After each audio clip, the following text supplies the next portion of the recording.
Hello everyone, welcome to my channel. And এই ভিডিওটা তাদের জন্য যারা বিদেশে পড়ালেখা করতে আসতে চায় কিংবা তারা তাদের ইন্টারভিউ প্রিপারেশন নিচ্ছে। আমি এই ভিডিওতে কথা বলবো ইউনিভার্সিটি ইন্টারভিউ এবং ভিসা ইন্টারভিউতে কী কী কোয়েশ্চেন আসতে পারে, কিভাবে প্রিপারেশন নিব এবং আমার পার্সোনাল এক্সপিরিয়েন্স। এবং ভিডিও শেষে আমি অ্যাটাচ করে দেব সবগুলো কোয়েশ্চেন, যাতে করে তুমি পরবর্তীতে কোয়েশ্চেন দেখে নিজের প্রিপারেশন নিতে পারো। ইউনিভার্সিটি ইন্টারভিউ এবং ভিসা ইন্টারভিউতে অলমোস্ট সিমিলার কোয়েশ্চেনই আসে, তাই আমি সবগুলো কোয়েশ্চেনকে 5টি ভাগে ভাগ করব।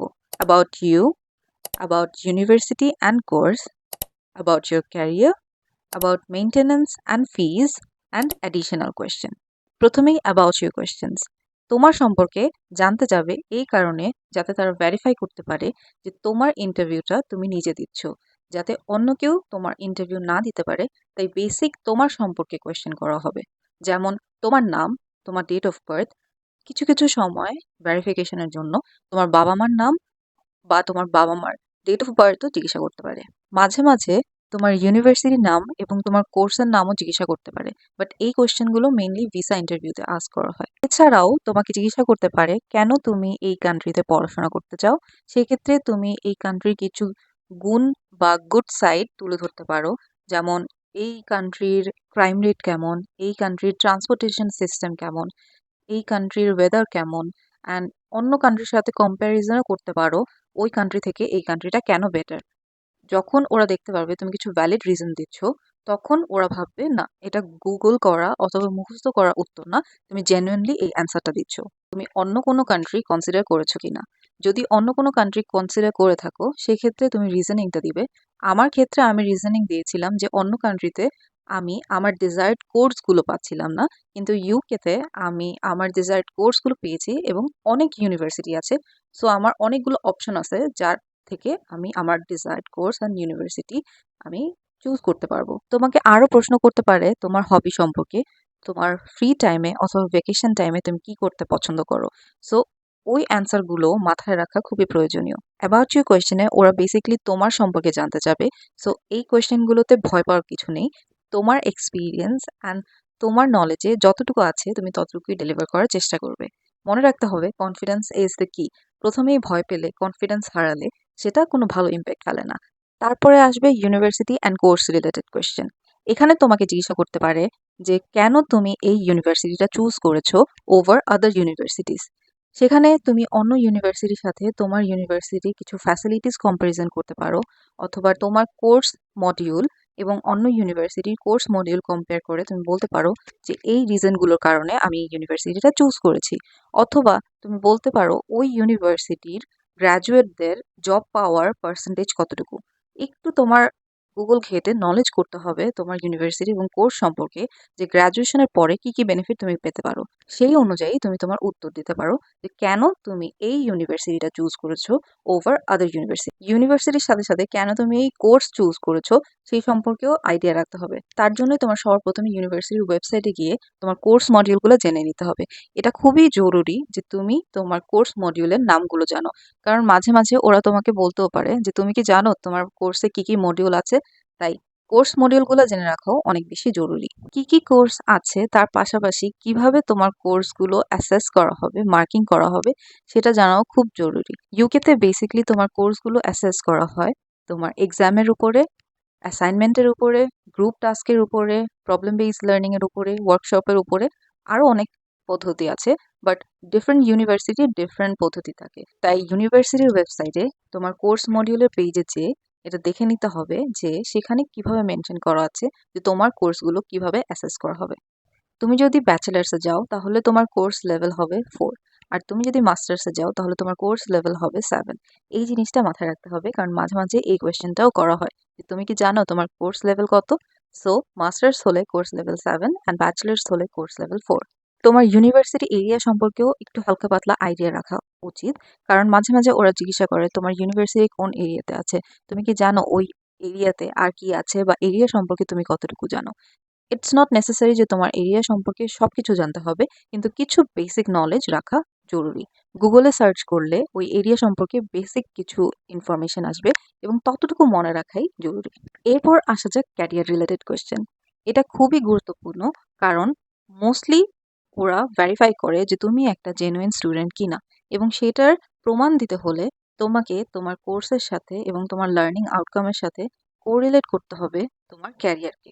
ওরা যখন প্রশ্ন করবে যে গ্র্যাজুয়েশনের পরে তোমার প্ল্যান কি, তখন তোমাকে একটা সুন্দর উত্তর দিতে হবে যে গ্র্যাজুয়েশনের পরে আমার প্ল্যান এটা, এবং সেটা তোমার কোর্সের সাথে মিলতে হবে। যেমন তুমি যা পড়ছো সেটা পড়ার পরে তুমি কি শিখছো এবং সেটা কিভাবে তুমি তোমার ক্যারিয়ারে অ্যাপ্লাই করছো, এই জিনিসটাই বেসিক্যালি তোমার ক্যারিয়ার প্ল্যানে তুলে ধরতে হবে। যেমন আমার course health care related, so আমি বলেছিলাম আমি রিসার্চ অ্যান্ড ডেভেলপমেন্টে যেতে চাই, বিকজ আমার কোর্সের সাথে এটা সামঞ্জস্যপূর্ণ। ওরা তোমাকে আরো জিজ্ঞাসা করতে পারে যে তুমি যে কোর্সটা পড়ছো সেটা কি তোমার ক্যারিয়ারের রিলেটেড। মাঝে মাঝে এমন হয় যে আমরা মাস্টার্সে অন্য কোনো কোর্স নিয়ে আগাই যেটা আমাদের প্রিভিয়াস স্টাডি ফিল্ডের সাথে ম্যাচ করে না। সো তখন তোমাকে জাস্টিফাই করতে হবে কেন তুমি তোমার প্রিভিয়াস ফিল্ড রেখে এই ফিল্ডে আসতে যাচ্ছ। এমন যদি হয় তুমি হেলথ কেয়ারে পড়ছো বাট তুমি এখন এখানে এমবিএ করতে আসছো বিকজ তোমার মার্কেটিং এর প্রতি ফ্যাসিনেশন, তাই তোমার ওখানে জাস্টিফাই করতে হবে যে আমার প্রিভিয়াস ব্যাকগ্রাউন্ড এটা ছিল বাট আমি এটাকে মার্কেটিং এর সেক্টরে আগায় নিতে চাই, দ্যাটস ওয়াই আমি এই কোর্সটা যাচ্ছি অ্যান্ড এটা আমার ক্যারিয়ার প্ল্যানের সাথে অ্যালাইন করে। এরপর আসা যাক একটি গুরুত্বপূর্ণ টপিক, মেনটেন্যান্স ফিজ অ্যান্ড ফিনান্সেস। তোমাকে জিজ্ঞাসা করবে তোমার কোর্স ফি কত, এবং এটা বেসিকলি ভিসা কোয়েশ্চেনে বেশি আসে। অ্যান্ড তখন তোমাকে উত্তর করতে হবে যে তোমার টিউশন ফিজ কত। মাঝে মাঝে ভিসা ইন্টারভিউতে তোমার অ্যাকোমোডেশন সম্পর্কেও জানতে চাওয়া হয় যে তুমি কোনো অ্যাকোমোডেশন বুক করেছো কিনা, এবং বুক করলে তুমি সেখানে কোনো ডিপোজিট পে করেছো কিনা, অথবা ইউনিভার্সিটিতেও তুমি কোনো ইনিশিয়াল ডিপোজিট পে করেছো কিনা। এই জিনিস সম্পর্কে একটা ক্লিয়ার আইডিয়া রাখা উচিত। তারপরে প্রশ্ন আসবে তোমার স্পন্সর কে, কে তোমাকে ফিনান্সিয়ালি স্পন্সর করছে। যদি তোমার বাবা তোমাকে স্পন্সর করে, then your father is your sponsor. যদি তুমি নিজেকে নিজে স্পন্সর করো, নিজের আর্নিংসের থ্রু, নিজের সেভিংসের থ্রু, দেন তুমি তোমার স্পন্সর। এবং স্পন্সরের সাথে আরেকটা গুরুত্বপূর্ণ জিনিস যেটা আসে সেটা হচ্ছে তোমার স্পন্সরের অন্য কোনো ডিপেন্ডেন্ট আছে কিনা। ফর এক্সাম্পল, তুমি যদি তোমার বাবার একমাত্র সন্তান হও এবং তোমার মা যদি গৃহিণী হয়, তাহলে তোমার বাবার ডিপেন্ডেন্ট দুইজন, তুমি বাদে আরো একজন, যেটা হচ্ছে তোমার মা। কিন্তু তোমার যদি আরো কোনো সিবলিংস থাকে যারা তোমার বাবার উপর ডিপেন্ডেন্ট, তাহলে তোমার বাবার স্পন্সর আরো বাড়বে, কারণ তারা ফিনান্সিয়ালি তোমার বাবার উপর ডিপেন্ডেন্ট। কিন্তু যদি এমন হয় তোমার সিবলিংস আছে বাট তারা ফিনান্সিয়ালি স্টেবল, তারা তোমার বাবার উপরে ডিপেন্ডেন্ট না, তাহলে তোমার বাবার ডিপেন্ডেন্ট তুমি বাদে অনলি তোমার মাদার। ডিপেন্ডেন্ট রিলেটেড এই কোয়েশ্চেনগুলো আসতে পারে, তাই এই ডিপেন্ডেন্ট সম্পর্কে ক্লিয়ার আইডিয়াটা রাখা জরুরি। তোমার ইউনিভার্সিটি লন্ডনে না লন্ডনের বাইরে, তার উপরে ভিত্তি করে তোমার মেইনটেনেন্স কস্ট হিসাব করা হয়। লন্ডনের বাইরে এবং লন্ডনের ভিতরে মেইনটেনেন্স কস্ট ডিফারেন্ট থাকে। সো গুগল করে রিসেন্ট মেইনটেনেন্স কস্টটা জেনে রাখা ভালো। এবং তুমি যদি অলরেডি অ্যাকোমোডেশন বুক করে থাকো, তোমাকে জিজ্ঞাসা করতে পারে যে তোমার অ্যাকোমোডেশন থেকে তোমার ইউনিভার্সিটি কত দূর দূরত্ব। তো যদি এটা হেঁটে আসার ডিস্টেন্স হয় তাহলে তুমি বলতে পারো যে 5 minute walking distance, 10 minute walking distance. অথবা যদি ডিস্টেন্স বেশি হয়, তুমি সেখানে বলতে পারো যে 10 মিনিটস বাসের দূরত্ব, 20 মিনিট বাসের দূরত্ব। এভাবে তোমাকে জাস্টিফাই করতে হবে যে তোমার বাসা থেকে তোমার ইউনিভার্সিটির ডিস্টেন্স কতটুকু। এবার আসি কিছু অ্যাডিশনাল কোয়েশ্চেন যেটা তোমাকে জিজ্ঞাসা করতেও পারে, নাও করতে পারে। প্রথম কোয়েশ্চেন হচ্ছে কেন তুমি এই কান্ট্রিতে পড়ালেখা করতে চাও, তার সাথে রিলেটেড কিছু কোয়েশ্চেন, যেমন এই কান্ট্রিতে পড়ালেখা করার বেনিফিট কি। আমাকে আমার ভিসা ইন্টারভিউতে এই কোয়েশ্চেনটা করেছিল যে কেন আমি এখানে পড়ালেখা করতে চাই। সো আমি আমার মাইন্ডে এই কান্ট্রির বেনিফিট কিছু স্পেসিফিক মনে রেখেছিলাম, যার বেসিসে আমি কোয়েশ্চেনটা অ্যান্সার করেছিলাম। সো যেই কান্ট্রিতেই তুমি যাচ্ছ, যেই কান্ট্রি তুমি চুজ করছো, সেই কান্ট্রিতে পড়াশোনা করার বেনিফিট কি সেটা যদি তুমি মাথায় রাখো, তাহলে তুমি উত্তর দিতে তোমার জন্য সুবিধা হবে। কিন্তু মনে রাখতে হবে কখনোই ইন্টারভিউতে এটা বলা যাবে না যে আমি পড়াশোনা শেষে এখানেই সেটেল হতে চাই, এখানে ক্যারিয়ার ডেভেলপমেন্ট অনেক ভালো তাই আমি এখানে শিফট হতে চাই, এগুলো কিছু বলা যাবে না। তাহলে তোমার উপর একটা নেগেটিভ ইম্প্যাক্ট পড়তে পারে। ইউনিভার্সিটি সম্পর্কে এবং ইউনিভার্সিটির ফ্যাসিলিটি সম্পর্কে জেনে রাখা খুবই প্রয়োজন। যেমন ইউনিভার্সিটিতে লাইব্রেরি ফ্যাসিলিটিস থাকে, ক্যারিয়ার সাপোর্ট ফ্যাসিলিটিস থাকে, বিভিন্ন স্পোর্টস রিলেটেড ফ্যাসিলিটিস থাকে, এন্টারটেইনমেন্ট অ্যাক্টিভিটিস থাকে, ইউনিভার্সিটির এনভায়রনমেন্ট, ইউনিভার্সিটির কোর্স মডিউল, ইউনিভার্সিটির র্যাঙ্কিং বা তোমার কোর্সের র্যাঙ্কিং, বা তোমার ওই কোর্স থেকে পড়ে গ্র্যাজুয়েটরা কত পার্সেন্ট এমপ্লয়াবিলিটি পাচ্ছে, এই জিনিসগুলো সম্পর্কে একটু আইডিয়া রাখলে তোমার কোয়েশ্চেনের অ্যান্সারগুলো জাস্টিফাই করা একটু ইজি হয়ে যায়। এই কোয়েশ্চেনগুলো মেইনলি ভিসা ইন্টারভিউতে আসে, ইউনিভার্সিটির ইন্টারভিউতে এই কোয়েশ্চেনগুলো কম আসে, বাট একদম যে আসে না তাও কিন্তু না। এবং ফাইনালি তোমার স্টুডেন্ট ভিসার রুলস সম্পর্কে জেনে রাখতে হবে, কারণ তোমার ভিসা ইন্টারভিউতে তোমার স্টুডেন্ট ভিসার বেসিক রুল রিলেটেড কোয়েশ্চেন করতে পারে। তখন যদি তুমি সেই কোয়েশ্চেনগুলোর উত্তর ঠিকমতো না দিতে পারো, তাহলে ওরা ধরে নেয় তুমি একটা জেনুইন স্টুডেন্ট না। অ্যান্ড পুরো ইন্টারভিউতে এটাই ভেরিফাই করা হবে যে তুমি জেনুইন স্টুডেন্ট, তুমি জেনুইনলি পড়ালেখার ইন্টেনশনে এখানে আসছো এবং অন্য কোনো ইন্টেনশনে তুমি এখানে আসছো না। তাই তোমার অ্যান্সারগুলো ওইভাবে দিতে হবে যাতে তারা এটা বুঝতে পারে যে হ্যাঁ, তুমি তোমার রিসার্চ করেছো এই ইউনিভার্সিটি নিয়ে, তোমার কোর্স নিয়ে, তুমি এনাফ জানো অ্যান্ড তুমি এখানে একটা ভ্যালিড স্টুডেন্ট হিসেবে আসতে যাচ্ছ এবং অন্য কোনো কারণে আসতে যাচ্ছ না। আমার এক্সপিরিয়েন্সের কথা বললে, আমার ইউনিভার্সিটি থেকে আমাকে ফোনে ডিরেক্ট কল দেওয়া হয়েছিল এবং আনফরচুনেটলি আমি আমার প্রথম কলটা মিস করি। তারপরে আমার ১ মাস অপেক্ষা করতে হয় আমার সেকেন্ড ইন্টারভিউ কলের জন্য। সেকেন্ড কলের সময় আমি খুবই কনফিডেন্টলি আমার অ্যান্সার দিয়েছিলাম। খুবই সিম্পল ছিল। ওরা জাস্ট আমার সম্পর্কে কিছু জানতে চেয়েছে। আমার কেন আমি ইউনিভার্সিটিতে আসতে চাচ্ছি, কেন আমি এই কোর্স করতে চাচ্ছি, আমার কোর্স মডিউল কি ছিল এবং কিভাবে এটা আমার ক্যারিয়ার গোলের সাথে রিলেট করে। জাস্ট এই কোয়েশ্চেনগুলোই আমাকে জিজ্ঞাসা করা হয়েছিল। যেটা তুমি জানো।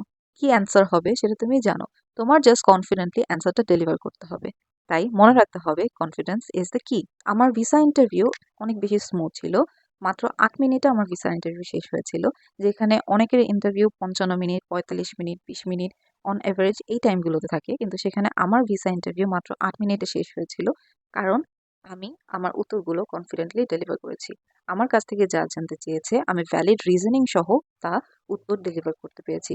যার ফলে তাদের এটা বুঝতে সুবিধা হয়েছে যে হ্যাঁ, আমি একটা জেনুইন স্টুডেন্ট অ্যান্ড আমি পড়ালেখার উদ্দেশ্যেই ওখানে যাচ্ছি। এভাবেই আমি আমার ২ টো ইন্টারভিউ সাকসেসফুলি পাস করি and now I am studying in the UK and আমি অলমোস্ট আমার গ্র্যাজুয়েশনের কাছাকাছি। এই ভিডিওটা বানানোর মেইন উদ্দেশ্য হচ্ছে আমার ইন্টারভিউয়ের সময় আমি তেমন কোনো রিসোর্সেস খুঁজে পাইনি যেখানে আমি প্রপারলি রিলেট করতে পারবো যে এই কোয়েশ্চেনগুলো আসবে, এভাবে অ্যান্সার করতে হবে। আই হোপ আমার এই ভিডিওর থ্রুতে আমি একটু হলেও হেল্প করতে পেরেছি এবং ভিডিওর শেষে আমি কোয়েশ্চেনগুলো অ্যাটাচ করে দিব। Thank you so much for watching this video. আমার চ্যানেলে আরও অনেক ভিডিও আছে। If you want you can go and check them out. Thank you so much for watching. Bye. I have attached it all the questions here. Pause the video and go through it if you need it.